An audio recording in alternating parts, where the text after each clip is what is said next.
You know, I've always felt you just have to be who you are. It's your authentic self, because otherwise you find that you feel very uncomfortable.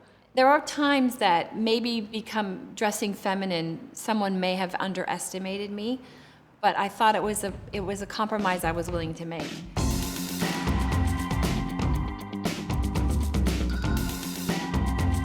In the 80s, when I started working a long, long time ago, women dressed like men. So the successful formula was to wear a blue suit with we had those bow ties, do you remember? And I wore them for a while, but I didn't feel good in them. And then when I moved to California and I moved to Silicon Valley, I felt I had the creative freedom to be myself. And so I threw out all that nonsense and I started dressing like I wanted to dress. And I never compromised from that point on. My boss in television, who I absolutely thought was fantastic and is one of my big mentors and taught me very much about how to work in a team, but once asked me if that was what I was going to wear tonight to a meeting where we had to impress a gentleman who notoriously quite liked ladies, and he said, would I go home and put on a dress? And to my shame, I went home and put on a dress. Dress is I think it's quite an important part of our uniform, of how we try and send out our image in different situations and contexts. But I don't think you should just wear something smart because you think that's the way you're supposed to dress. I nearly always wear trousers now, dating from the days when one wore a little mini skirt and trotted in, and somebody said, you sell the software on your legs, because I had and have still quite good legs. My sister used to say to me, Kanya, in order to be taken seriously, you know, you need to wear your hair in a bun, wear no makeup, and,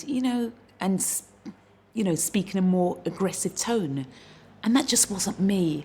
Dressing in a way that's still about you, but sometimes you need those pair of high shoes, sometimes you need something that's that you think is making a statement about you. I'd walk into a meeting and have this wild hair and, have this sometimes, I would say glamorous but kind of funky style. But that was just a personal reflection of myself. Do whatever it takes, I think, to make yourself feel, I can stand tall in this room.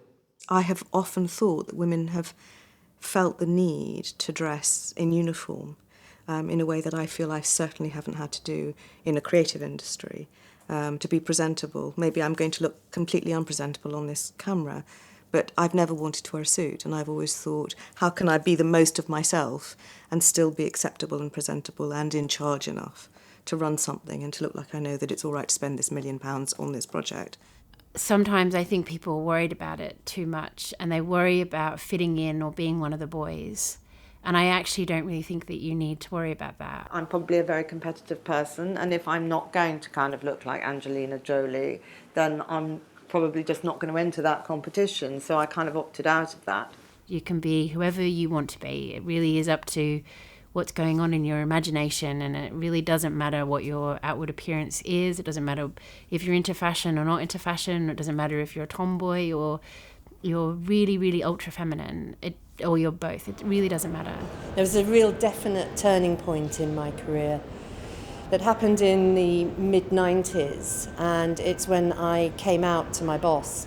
What it taught me at the time was the importance of being authentic. And up until then, I'd always left part of myself at home.